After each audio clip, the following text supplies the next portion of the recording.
Muito boa noite, caro telespectador. Com Tomás Vera Mário, aqui estamos uma vez mais para trazer-lhe a análise dos temas que marcam a atualidade nacional. Muito boa noite, Tomás. Seja bem-vindo ao programa de hoje. Boa noite, Boaventura. Obrigado. Muito bem, caro telespectador. O ponto de vista de hoje vai discutir essencialmente as decisões tomadas pela CNE. Vamos também falar da destituição, ou melhor, da decisão tomada pela Assembleia Autárquica de Quelimane de destituir Manuel de Araújo. E lá mais profundo vamos também falar do importante projeto da Central Termoelétrica em Maputo. Mas antes disto, vamos ao facto da semana. E Tomás Vera Mário escolheu por estes dias conferência sobre os desafios da imigração em Cabo Delgado. Tomás? Uma vez mais, boa noite. Com efeito, esta semana ocorreu na bela capital provincial de Cabo Delgado, cidade de Pemba, uma conferência com um tema não só relevante como da maior atualidade, o debate sobre migração em Moçambique e, em particular, com foco sobre imigração ilegal em Cabo Delgado. Foi um evento que reuniu especialistas nacionais, internacionais, historiadores, pessoas conhecedoras do movimento e da história da migração em Moçambique e, naturalmente, políticos, incluindo deputados do nosso Parlamento. Foi uma ocasião para se reler um pouco o percurso histórico do nosso próprio país, que também foi palco de entrada e integração de várias culturas, desde as culturas árabes, muito antes dos portugueses, dos chineses, aquelas culturas todas que fazem essa nossa linda miscigenação ao longo da costa, que constitui Moçambique atual, e também reconhecer que nós próprios fomos imigrantes, até mesmo para termos a nossa independência, precisamos de migrar para o estrangeiro. Nesta fase, a tendência é o contrário, somos procurados por povos de outros países que procuram aqui alguma oportunidade, se não for de paz, pelo menos de vida digna, incluindo vida econômica. Cabo Delgado, durante muito tempo, era tão somente o ponto de entrada de moçambicanos que visavam outros destinos, nomeadamente a África do Sul ou mesmo Maputo.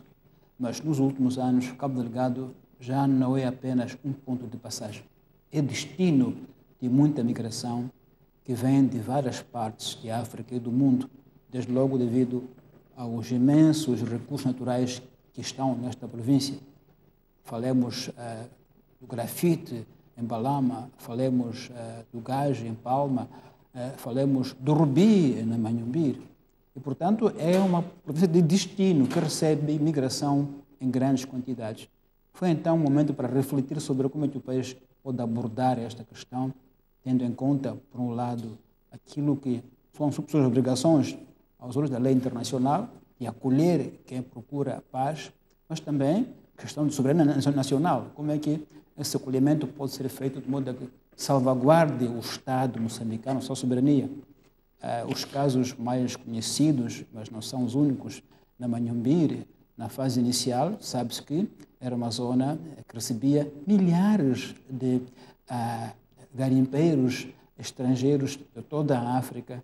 Até havia na aldeia mais procurada, que é a aldeia de Intoro, as pessoas que alugavam as casas ali aos garimpeiros, os garimpeiros, conforme a sua nacionalidade, içavam as bandeiras dos seus países nas suas barracas.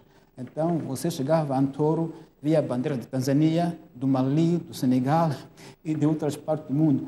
Era como que reivindicar um espaço dentro de Moçambique por parte dos países cujos cidadãos estavam ali na Manhumbir. Houve uma operação policial de repatriamento mais ou menos bem organizado, até com autocarros da Tanzânia para levar os seus cidadãos. Mas ficaram sequelas, por exemplo, ficaram ali mulheres com filhos desses garimpeiros. Portanto, ficaram mais solteiras, um fenômeno que é muito novo no meio rural. Ficaram crianças sem pai. Então, é um fenômeno que foi agora abordado em Cabo Delgado e está de parabéns o governo provincial por ter feito esta conferência e ter chamado peritos internacionais para também nos contarem experiências de outros países sobre como encarar essa questão, tendo os olhos sobre direitos humanos dos imigrantes, mas também questões de soberania e de governação dos recursos naturais de Cabo Delgado. Então, está de parabéns, Cabo Delgado. Creio que esta conferência foi apenas o pontapé de saída para um evento a nível nacional em que a questão se aborde com uma visão mais de país e não apenas para Cabo Delgado ou qualquer outra região do país, porque sabe-se que a questão também se manifesta no Niassa. Quem conhece, por exemplo, as minas de ouro do Lupilis, lá para o Lago Niassa, estão lá estrangeiros e, portanto, muitas vezes impondo a sua moeda, neste caso o xilingue da Tanzânia, que vigorava durante muito tempo na região do Lupilis. Então, questões de governação mesmo que são essenciais e são muito atuais no nosso país em torno da migração que nós recebemos como país anfitrião. E é também uma conferência importante e oportuna, Tomás, tendo em conta o contexto que Cabo Delgado vive neste momento. Sim. É o contexto de uma província que experimenta alguma violência militar. A conferência não tinha relação direta com este fenômeno, mas é óbvio que acaba por, de forma automática... O tema passa por lá de alguma forma. Passa por lá, porque sabe-se que esses indivíduos que têm andado com armas a queimar aldeias, alguns vêm de países estrangeiros. Portanto, por essa via, o tema acaba por abranger também esse fenômeno da migração. Migração, nesse caso, migração violenta e destrutiva, como é o caso desses insurgentes que estão em Cabo Delgado. Tomás, vamos então aos nossos temas. Como sabe, estes dias são marcados pelas decisões tomadas pela CNE. Comecemos mesmo por Samora Machel Júnior, ou se melhor quisermos colocar pela desqualificação da candidatura da Ajudem. O argumento da CNE é de que a Ajudem não tem suplentes suficientes para preencher as vagas abertas com a renúncia dos 4 integrantes da lista para o Conselho Autárquico. No geral, antes de irmos aos pontos mais específicos, Tomás, esta decisão relativamente à Ajudem, qual é a sua análise? Bom, se efetivamente da lista da ajuda apareceram 4 indivíduos alegando que a sua inscrição não foi regular, não foi com o seu consentimento, creio que a CNE não tinha outra coisa a fazer senão acolher essa reclamação e, portanto, excluí-los da lista.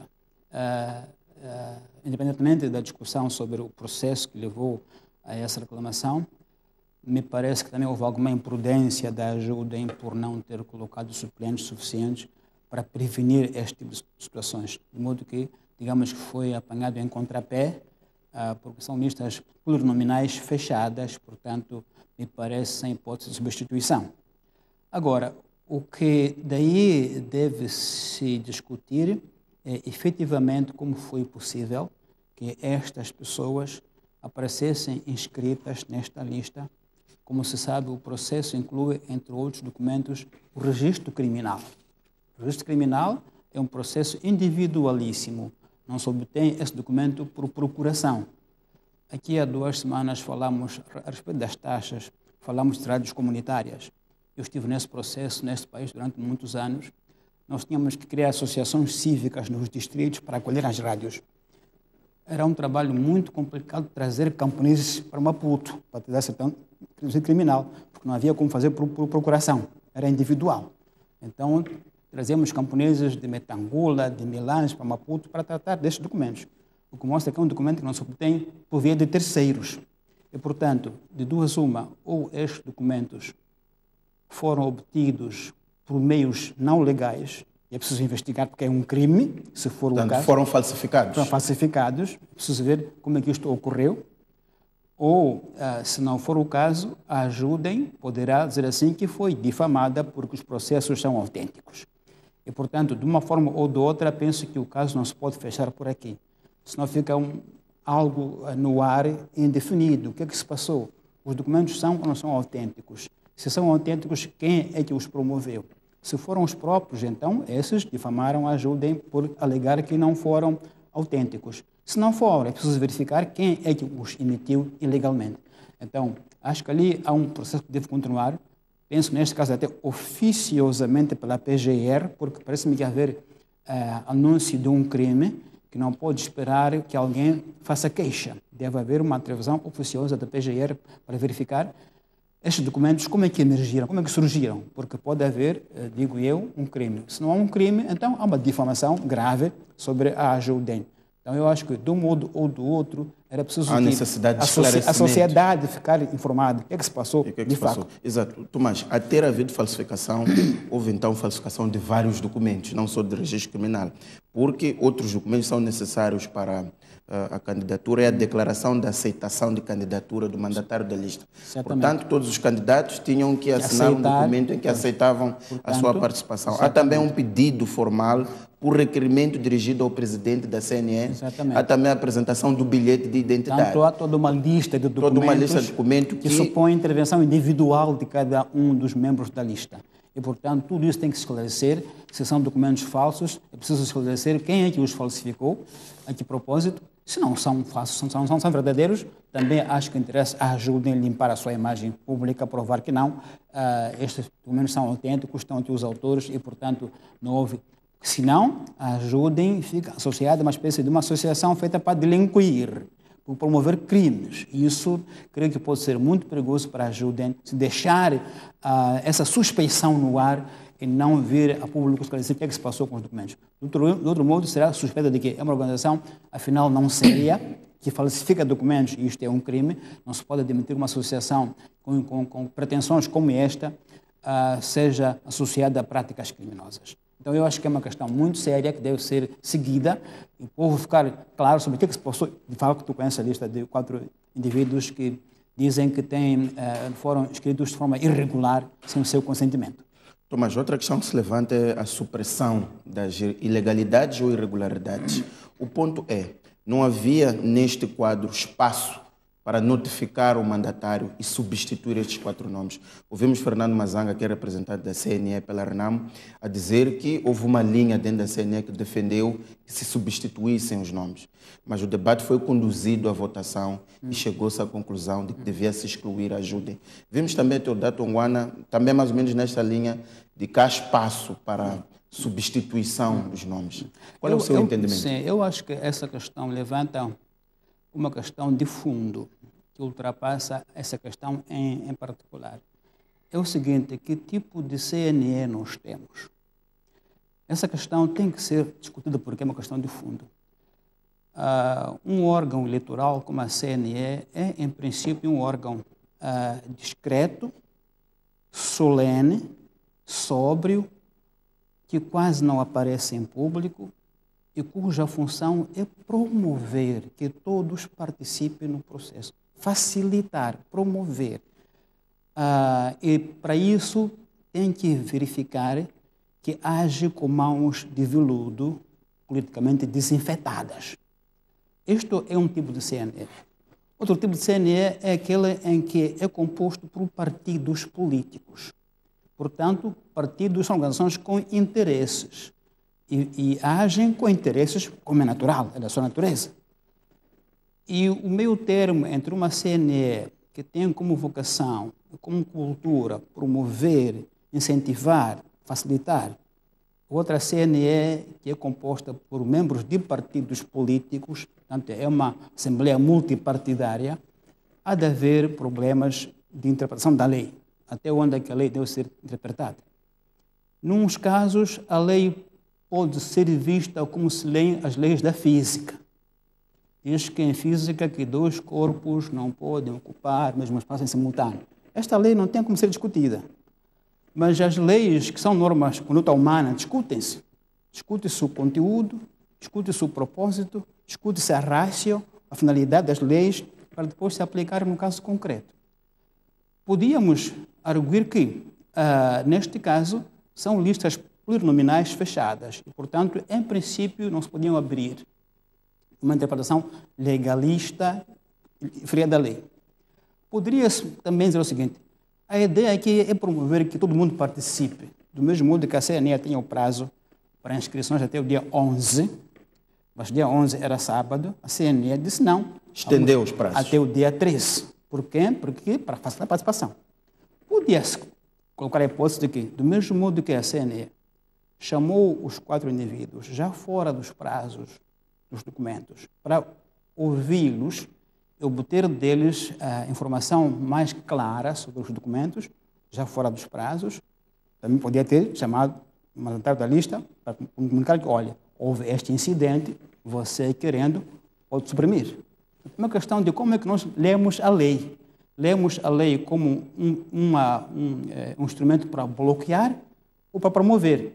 Portanto, não tem questão de legalidade, tem questão de visão de lei, da sua finalidade. E por a CNE ser representada por partidos, o seu raciocínio nunca vai ser na lógica técnica ou legal. Pois não. Vai ser sempre na lógica partidária. Não, quer dizer, esta CNE, que o dissemos quando ela foi constituída, lembremos do processo. O processo começa em 2010, revisão do pacote eleitoral. Debates na Assembleia foram durante 2 anos no Parlamento. Diferentes comissões abordaram o assunto, não chegaram com nenhum consenso. Houve até retiros na Maacha, na Ilha do Inhaca, para ver se as partes se entendiam. Não se entenderam. A RENAM defendia o retorno à CNE de 1994, portanto, 20 anos para trás. A FRELIMO fez capé no Parlamento. Não podemos regredir. Vamos chamar a CNE mais pequena, mais técnica, mais profissional, mas o impasse não se resolveu. Até que, em setembro, de forma surpreendente, a bancada maioritária e a bancada da RENAM aprova o pacote da RENAM por unanimidade. Todo mundo disse: o que é que se passa aqui? Voltamos para trás. Isso também foi no contexto do acordo da cessação das hostilidades militares, na altura. Exatamente. Aqui mesmo discutimos isso. Estava eu com o Fernando Lima, dissemos: mas isso é um retrocesso. Não é possível. E voltamos para 94. E, portanto, nós temos aquela CNE. Eu acho que não nos devemos espantar que ela assim funcione, porque ela é assim por natureza. É uma CNE de partidos políticos. Os partidos não funcionam na base de coerência, é na base de interesse. Quer dizer, o ovo de crocodilo não dá peru, dá crocodilinhos. Então, é assim. E, portanto, a questão toda é de fundo, é que CNE nós temos. Não é se a lei é ou não é aplicada, porque a lei é interpretada com base no interesse, numa visão. Neste caso, a lei é interpretada com base no interesse de quem está na CNE.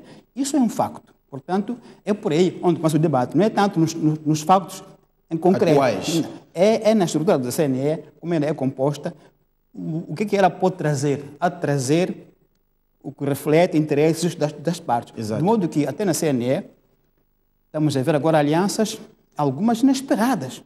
Algumas alianças profundamente antinatura.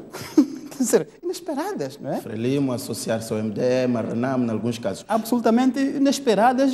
Tomás, olhando para o enquadramento que faz, podemos então concluir que Samito está a ser vítima da decisão que tomou de romper com a FRELIMO, até porque durante a votação a FRELIMO em peso é que votou pela desqualificação da candidatura da Judem. Bom, podemos especular nesse sentido, já que houve debates, ainda os há, sobre como é que o Samito se rebelou do partido. É um dado histórico de que há um membro do Comitê Central da FRELIMO que se rebelou. E, portanto, o raciocínio de debate não nos impede de colocar essa hipótese. Não temos provas, mas a hipótese pode ser colocada, porque é a primeira vez que acontece que membros de uma lista para aceder ao poder de um órgão do Estado se distanciam, não é? Da primeira vez. Aquilo que era mais natural era que as pessoas concorressem e acorressem para ter espaço nessas listas, e não o contrário. E, portanto, penso que, neste caso, podemos explicitamente dizer que, bom, houve pressão, provavelmente, ou não houve pressão, mas também acho que houve alguma imprudência e uma parte de ingênua da lista de não se precaver para o caso de algum membro ou outro ficar impedido, porque podia ser que ganhassem a lista, fosse a Assembleia como lista, sem suplentes, como é que seria se um deles, por algum motivo, ficasse impedido. Então, também ele é um elemento de ingenuidade e de imprudência, da ajuda ao ir a um órgão como este sem suplentes. Agora, que é inusitado, é inédito que alguém chegue já aos órgãos eleitorais e de lá despertem como eu estou ali de forma ilegal, é inédito. E, portanto, é claro que alguém possa especular, não é? Não se pode colocar de hipótese a especulação.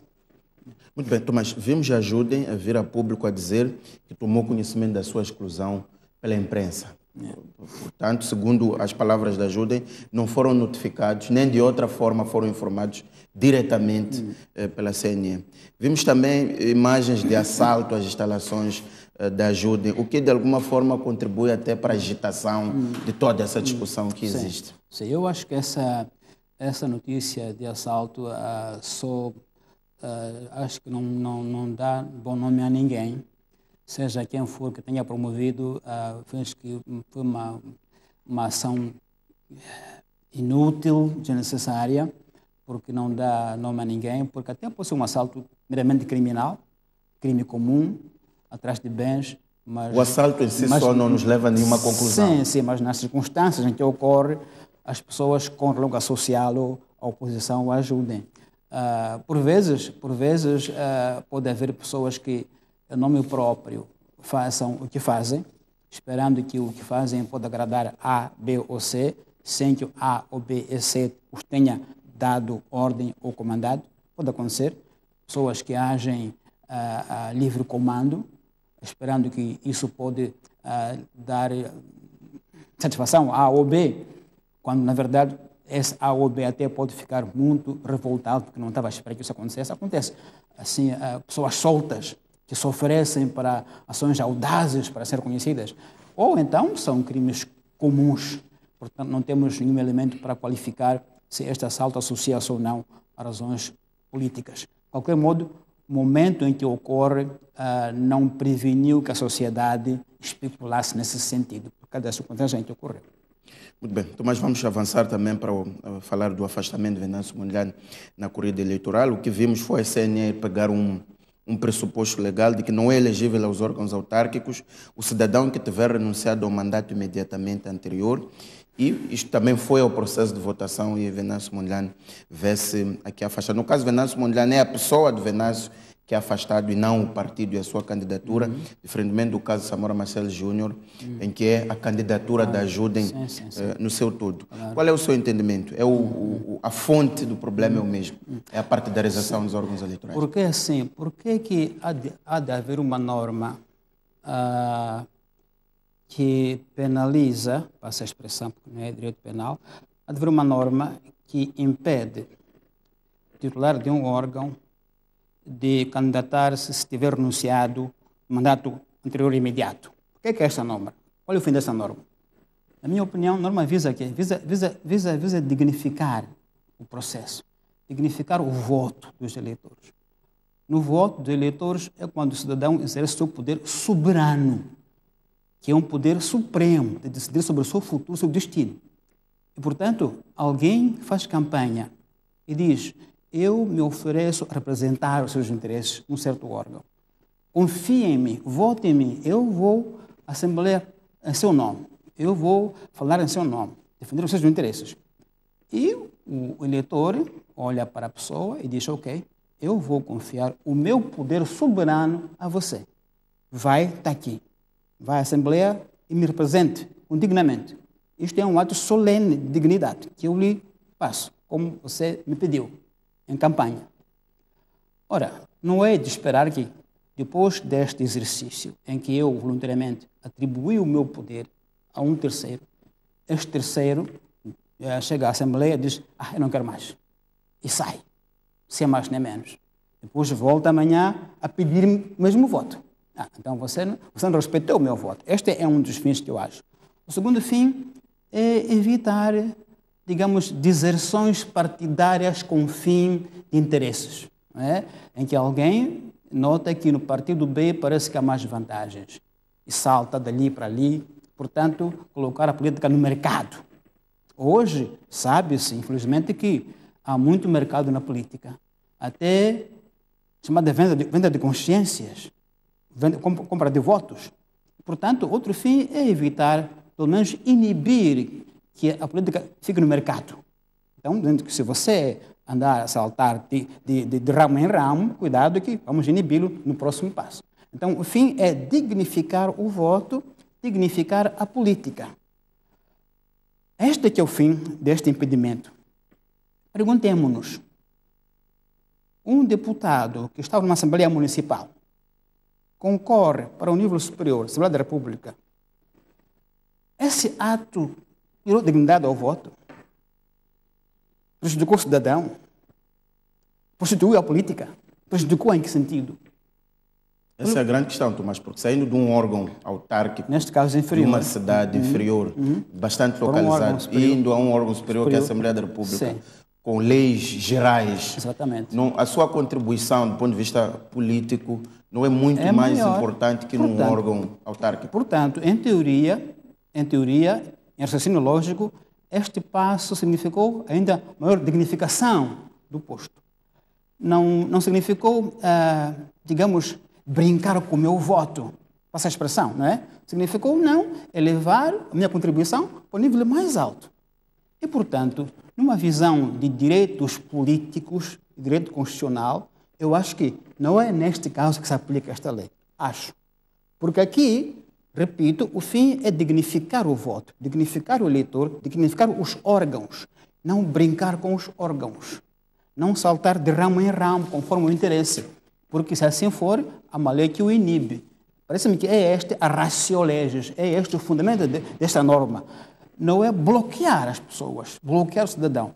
Então eu penso que se na nossa CNE houvesse esta reflexão de que o nosso mandato aqui é de promover a participação e não de encontrar onde ela é bloqueada, talvez a leitura fosse outra. Aí eu me associo ao doutor Teodoro Watt, que tem esta visão de que não, neste caso, nós temos um mandatário de um órgão superior, Assembleia Municipal, Assembleia Municipal, que passou para a Assembleia Nacional e, portanto, a ter uma questão de incompatibilidade, tinha que renunciar de qualquer modo. De resto, há história no mundo deste tipo de casos. Temos a história em Portugal. O doutor Jorge Sampaio saiu do município para presidente da República. O próprio primeiro-ministro Carlos Costa, né? António Costa, desculpa, estava no município, agora é primeiro-ministro. Na França, temos o Jacques Chirac, município de Paris, chefe do Estado.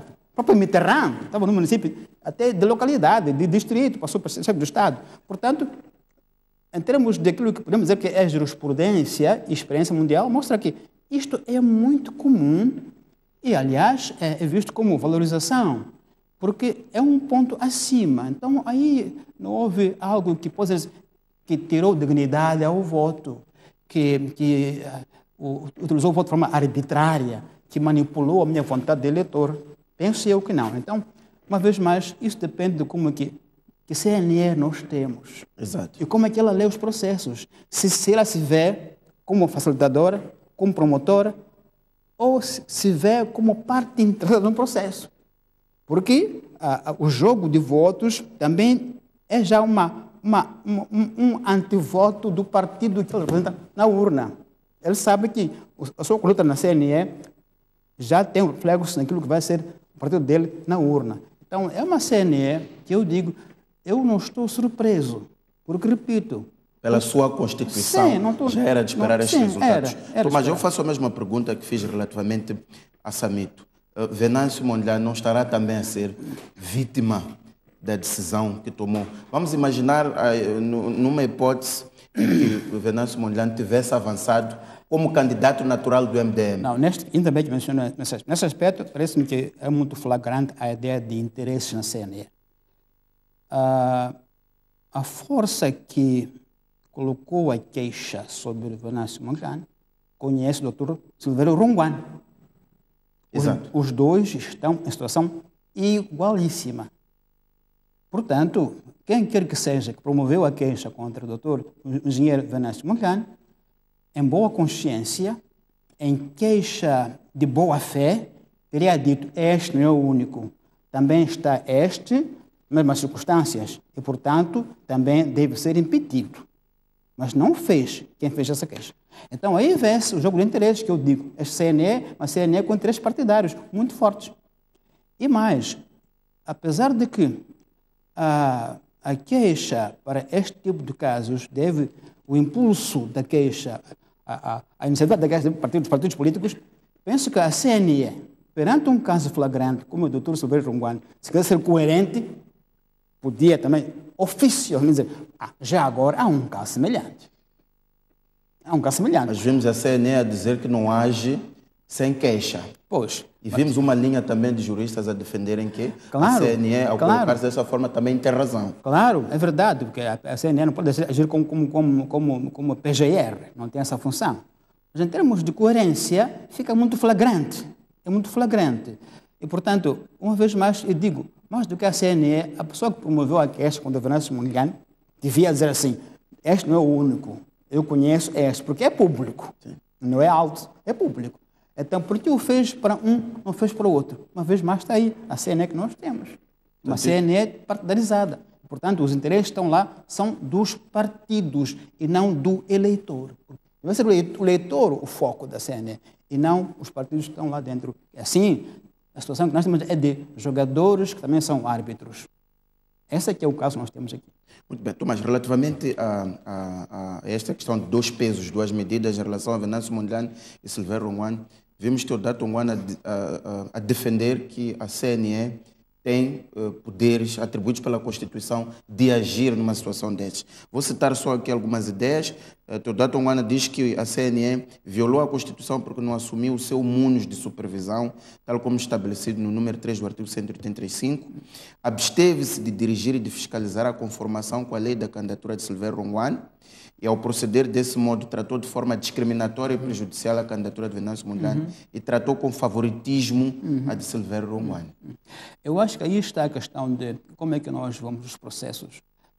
Se nós temos um órgão como este, é um órgão, o direito eleitoral é um direito constitucional por excelência, mas se nós temos um órgão como este que só olha para as leis regulamentares, os decretos, e não os lê no contexto dos fins constitucionais do que está a fazer, cai nesta ratoeira de que, segundo o artigo X da lei B, o artigo B da lei X fica nisso, mas não está a ver a floresta, só vê a árvore.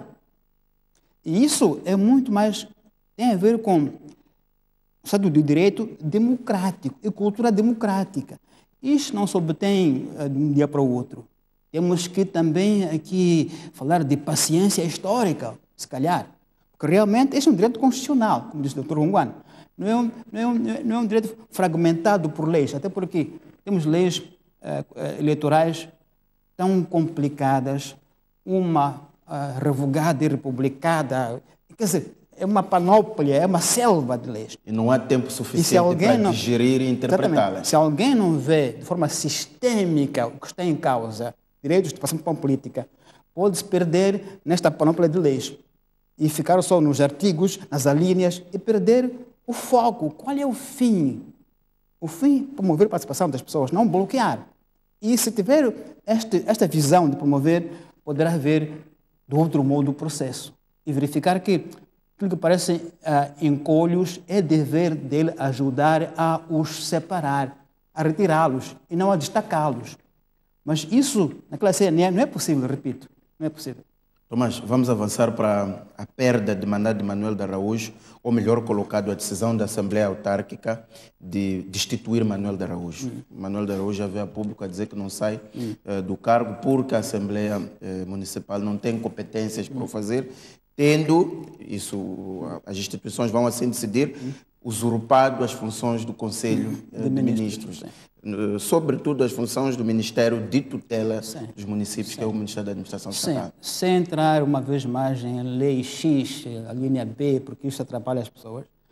Na verdade, há um princípio de administrativo geral, o princípio do contraditório. É preciso que se dê oportunidade de quem precisa de se defender. E o que diz a lei do modo geral é que, na verdade, o Conselho Municipal, a Assembleia Municipal, pode promover um ato que leve à destituição, mas ele, a Assembleia, não destitui, não declara destituição, que é um declara o Conselho de Ministros, o vice-ministro da tutela. Portanto, neste caso, o que se pode esperar é que a Assembleia Municipal prepare um processo, queixa, e o encaminhe à tutela. A tutela promove inquérito e sindicância ao acusado. E este tem 30 dias para responder na acusação. Contraditório. 30 dias. Daí a tutela leva os documentos ao Conselho de Ministros. Este toma a decisão final sobre se o destitui ou não. Não é a Assembleia. A Assembleia pode promover, pode iniciar. sem querer entrar em detalhes sobre o número de leis que dizem isso, este aqui é o processo. É uma questão até que não foi observado. Não foi observado. Quer dizer, a Assembleia não pode dizer que destituir. Não. Iniciou um processo que pode culminar com a destituição, mas tem que respeitar, nomeadamente, o direito de o Dr. Araújo se defender. Tem que haver um processo, um inquérito, uma sindicância, para ele se defender. Depois disso, segue as instâncias superiores, o Conselho de Ministros é o único órgão, nos termos da lei, pode declarar cessação de funções do presidente do município, na Assembleia Municipal. Então, uma vez mais, estamos aqui a ver as leis soltas, não ver o contexto, não ver o espírito das leis, qual é a ratio, qual é o fim final. O fim final é que todo o processo seja transparente e as pessoas tenham o direito de defesa. Não pode o interesse partidário agir de forma ditatorial. Somos a maioria, pronto, sai daqui. Não é assim. Mas esse interesse partidário não tem a ver com o sentimento de traição e, de alguma forma, de vingança. Porque, de qualquer forma, Manuel de Araújo continua como edil de Quelimane, suportado pelo MDM. Foi assim que chegou àquela função. E nós já sabemos que Manuel de Araújo é cabeça de lista pela Renamo. Boaventura, também do ponto de vista ético, também não vejo o Dr. Manuel de Araújo continuar naquele posto, sendo o que declarou que é o do outro partido. Uma questão ética, uma questão de postura do homem, não é? Mas tudo muito bem, é preciso que a lei seja aplicada. Agora, repito, do ponto de vista ético, não acho que seja aceitável que o Dr. Manuel Araújo continue na presidência do município quando declarou que já está no outro partido. Deveria, enfim, afastar-se, mas se não o fez voluntariamente, então a Assembleia inicia o processo, como a lei manda, e segue o processo. Deixa que ele se defenda e que o Conselho de Ministros tome a decisão. Agora, é duas coisas diferentes. Uma coisa é a lei, outra coisa é a ética. Isso é uma questão pessoal do Dr. Araújo. Se ele se sente confortado em se manter lá, após informar que não está mais no partido que o promoveu aquele posto. Daqui a pouco começa a campanha eleitoral, como é que ele se vai posicionar? Quais serão as fronteiras que ele próprio vai estabelecer? De qualquer forma, Tomás, feitas as contas, ainda que se avance com todas as formalidades para a destituição de Manuel de Araújo, já não há tempo até 10 de outubro para o destituir. Só o processo do contraditório são 30 dias, sindicância, processo de levantamento de informação e, eventualmente, ele próprio terá feito estas contas. Mas se esse processo pode não ocorrer agora, mas pode ocorrer posterior. A lei prevê que se detectem inelegibilidades a posteriori sejam invocadas. Portanto, mesmo que ele tome posse, pode ser que o mandato lhe seja cassado em função de factos anteriores. Pode acontecer a posteriori. Portanto, pode acontecer que não seja agora, mas mais tarde detecta-se uma ilegalidade a posteriori, a lei admite que sim. Portanto, essa hipótese ainda está viva no sistema da lei. Muito bem, Tomás, a questão também que se levanta é que o processo eleitoral para as autárquicas ainda está numa fase muito incipiente e já temos um processo tão conturbado como este. Quais são os cenários possíveis no meio e no fim, sendo que a fase mais complexa é a divulgação dos resultados? Temos uma legislação nova em que percebe-se que os próprios partidos ainda não a dominam. Temos um peso partidário bastante mais forte que o peso técnico-jurídico. Quais são os cenários que se podem levantar ao longo deste processo até ele estar concluído?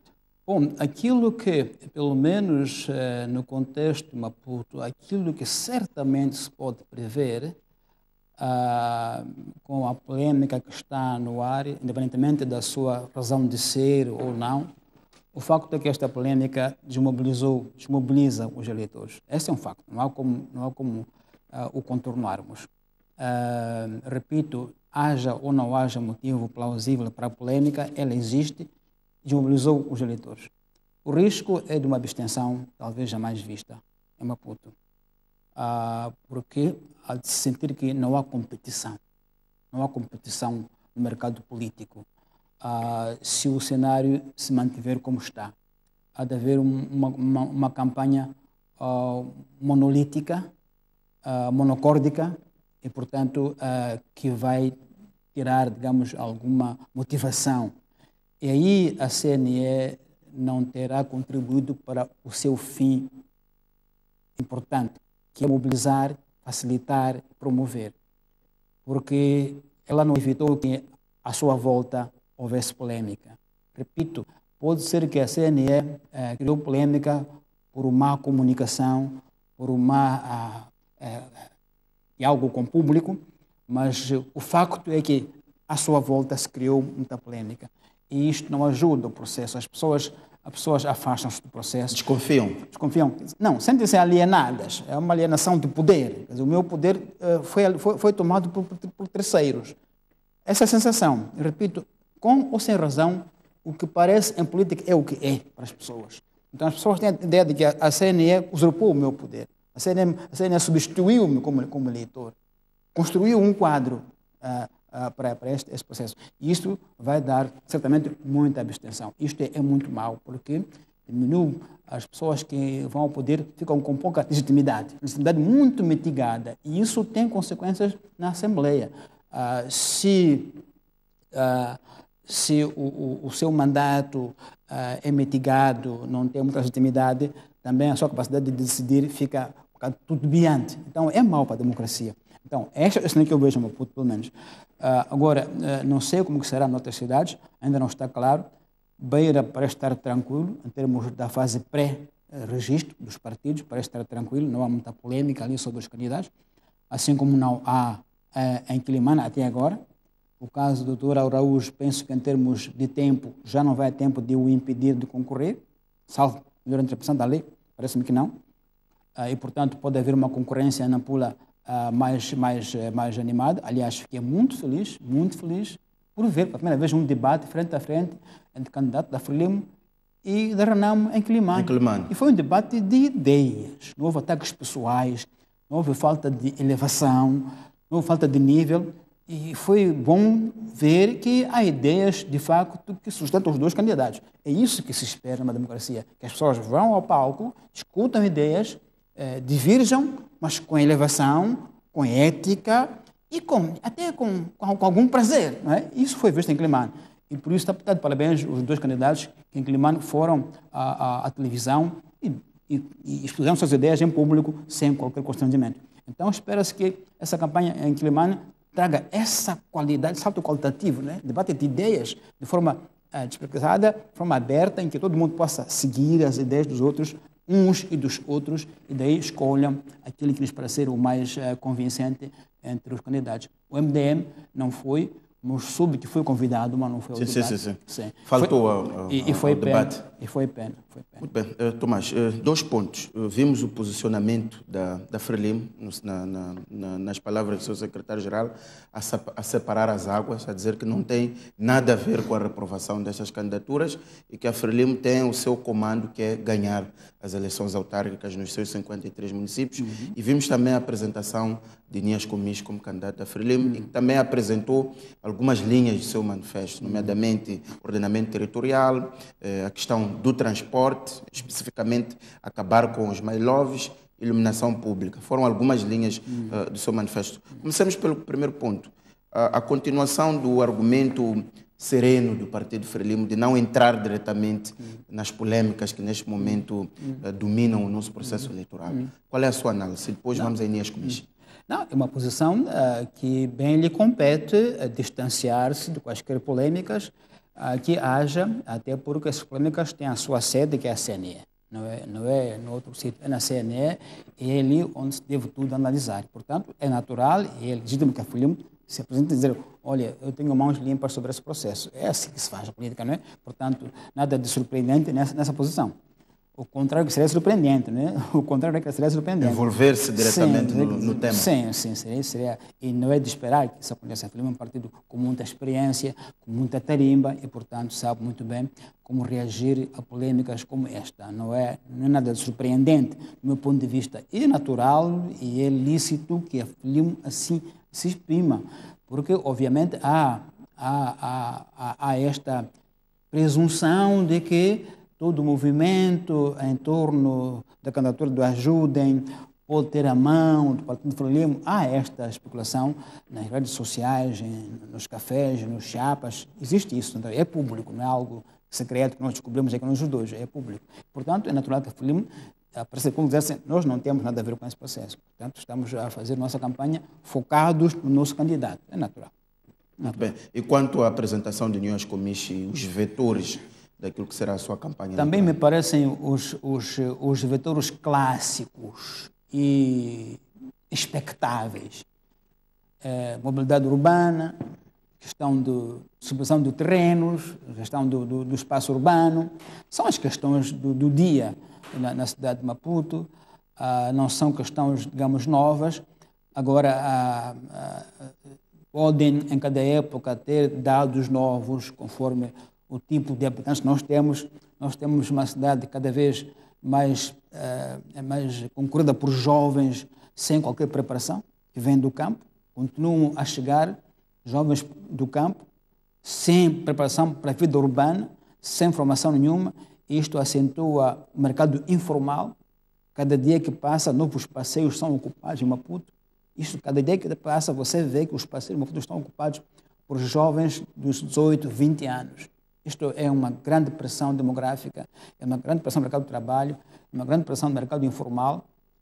Se você vai abaixo de Maputo, aqui na Avenida Samuel Magaia, quase não há como entrar na loja. A loja está tapada por jovens que vêm dos subúrbios todos os dias. E, portanto, essa é uma questão social, econômica, que talvez ultrapasse o município, uma questão nacional. Como reverter este movimento de êxodo rural que continua imparável após tantos anos de paz, continua imparável. E Maputo já está saturado, não tem mais como respirar.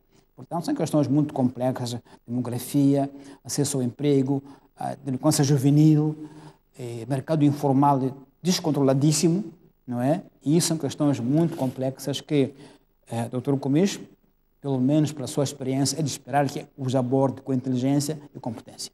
Embora, ou evidentemente, apesar destas palavras, ainda falta o plano concreto de como ir resolvendo esses problemas. Mas vamos avançar para as palavras de Edson Macuacua.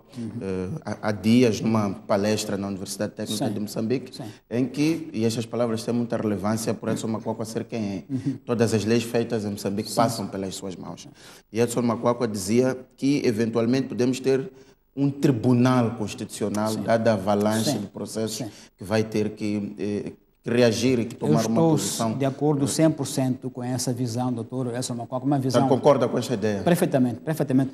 Já estamos a ver agora, Agora, quando se multiplicarem órgãos subnacionais com funções, muitas vezes, que se sobrepõem aparentemente, onde a fronteira entre o governador e o secretário do Estado na província pode ser tênue, onde pode haver um administrador do partido B e governador do partido A, isto dá pano para manga e podemos esperar conflitos interinstitucionais, interpretações da lei enviesadas, com interesse partidário muito complexo. Aí um tribunal constitucional é necessário mesmo para sanar dificuldades, interpretar as leis de forma concreta, dizer o que essa lei quer dizer na prática, como é que você se deve comportar perante este comando. E isso, eu estou de acordo com o Edson Macuacua, vai ser um trabalho monumental arrumar esta casa com tanta loiça e tantos elefantes lá dentro a circularem, porque é o que vai acontecer realmente se não tivermos uma preparação institucional e de conhecimento da lei muito forte. Podemos ter situações muito caóticas, disputa de poderes, interpretação da lei enviesadas, instituições que usurpam poderes umas das outras ao longo do país todo e, portanto, temos à frente um trabalho monumental. Ou seja, este tipo de situações que exigem sempre lei. Repito, a lei não é um martelo, não é um prego que você tem que furar a madeira à força. Não, a lei é um sapato. Tem que estar de acordo com o pé. É um sapato. E, portanto, o pé é o edifício ideológico que informa a lei. Se não houver essa cultura democrática, que é o ponto mais alto, é de esperar que haja, de facto, muitos conflitos interinstitucionais entre diferentes órgãos subnacionais ou mesmo nacionais, como as provinciais. área fiscal, área de poderes, gestão do território. E, portanto, eu acho que ali, doutor prevê-se, de facto, no futuro sim. alguns conflitos. Depois há outros dois pontos, só para acrescentar o que diz Tomás. A questão da maioria simples, que prevê a atual lei, que levanta um risco de ingovernabilidade. E depois há a questão de algumas autarquias que coincidem com distritos. Exatamente. Estamos a dizer que vamos ter uma Assembleia Municipal, vamos ter um conselho de distrito, às vezes em autarquias muito pequenas, em que mesmo a circulação destas pessoas até vai ser, de alguma forma, visível todos os dias. E Edson Macuacua defende que esta Constituição e estas leis têm de ser revistas no curto prazo. Também defende esta ideia, sendo que Edson Macuacua coloca a ideia do regresso à Constituição de 1990, com dois poderes, um eleito e um poder do Estado. O ponto é que esta revisão é uma revisão feita com armas. Então, não é uma revisão serena, é uma revisão feita com armas nas costas. Revisões como esta são sempre provisórias, é para acomodar um certo clima de tensão que nós tivemos. É uma revisão feita ao escopo, porque havia balas ainda a sibilar pelo país. Então, é uma revisão, de facto, que foi feita com um fim muito específico, revisão ad hoc para acabar com a guerra, para ter uma paz efetiva. Não é uma revisão, digamos, sólida, que corresponde às regras sistêmicas, ter um sistema coerente do princípio ao fim da Constituição. São enxertias que se fazem aqui. Então, no fim, temos um manto de retalhos. E é complexo interpretar esses retalhos na vida real. De modo que concordo que sim, que essa revisão é uma revisão provisória, deve ser vista como tal, e que haja um momento, finalmente em Moçambique, um momento em que não se façam leis por cima do joelho, não é? Para debelar um conflito presente. Faça-se leis, pensar no futuro, com calma, com serenidade, porque enquanto isso não acontecer, vamos ter, como temos agora, as leis dos poderes autárquicos, que é uma selva de leis revogadas, republicadas, outras revogadas, mas com umas que, mantendo-se em função, não funciona porque ela foi revogada. Então, não podemos manter o país neste caos jurídico, porque isso piora quando não temos uma cultura jurídica ainda consolidada. Caos legislativo piora a interpretação das leis e vai criar muitos conflitos, sem dúvida, no futuro. Tomás, vamos avançar e vamos falar de uma notícia mais positiva, que é a inauguração desta central termoelétrica em Maputo. De acordo com aquilo que a EDM disse, vai gerar 25% de energia consumida em toda a Zona Sul. No fundo, vai reforçar a qualidade da energia e vai permitir novas aberturas ou novas ligações de energia. O investimento de 180 milhões de dólares, de acordo com aquilo que foi apresentado, 40 anos de pagamento, juros bonificados. Portanto, era aquilo que, sobretudo a Zona Sul e os grandes projetos que não arrancavam, falta de energia, tem aqui a sua resposta. Realmente, este é um projeto âncora, é um projeto de suporte de todos os outros, ou de muitos outros, que dependiam de energia disponível e fiável em Maputo. Estamos de parabéns. Dizia o doutor Magala que é o primeiro da sua dimensão em 30 anos de Moçambique. Com investimento muito avultado. É, de facto, daquelas infraestruturas que marcam uma era e marcam um potencial de desenvolvimento muito elevado. Maputo está a crescer, precisava desta energia para que o investimento viesse de onde viesse, estivesse tranquila para a questão de energia. Então, é daquelas obras que hão de ficar na nossa história como um marco muito importante para uma infraestrutura que é basilar para tudo o resto que circula em torno de uma indústria como aquela que Maputo está tendo, de energia fiável e suficiente, que também vai, obviamente, ter impacto nos países vizinhos. Sim. Vai ter. Então, estamos de parabéns nesse aspecto. Acho que é deste tipo de investimentos que o país precisa, investimentos de charneira, que têm efeito circular para todos os outros setores. Então, estamos de parabéns, sim. E é um benefício da indústria extrativa, tendo em conta que é alimentada pelo gás de Pande. Exatamente. Aí está o benefício direto dos nossos recursos naturais. O gás de Pande, gás natural de Pande, é o que está, portanto, aqui a manter este grande projeto. Uma vez mais, aí está, pelo menos, um benefício visível dos nossos recursos naturais tão polemizados por causa das isenções fiscais e dos impactos comunitários, mas aqui está um exemplo claro. Nosso governo pode mostrar que, olha, os recursos naturais moçambicanos não se pode esperar empregos, porque não há muitos empregos, mas pode-se esperar emprego indireto através deste tipo de projetos, que vão proporcionar iniciativas empresariais à volta. Portanto, este é o benefício da indústria extrativa, que não é direta, mas é indireta, e é aí mesmo onde se pode potenciar através de projetos que geram emprego indireto na indústria extrativa. Tomás, o nosso programa fica por aqui. Muito obrigado pela sua presença. Obrigado. Caro telespectador, pontos de vista fica por aqui. Essencialmente, discutimos as decisões do CNE e agora, mais para o fim, falamos desta nova central termoelétrica em Maputo, que vai ajudar a resolver os problemas de energia elétrica, não só no país, como também ao nível da região austral da África. Assim que nos acompanhou, até daqui a 7 dias.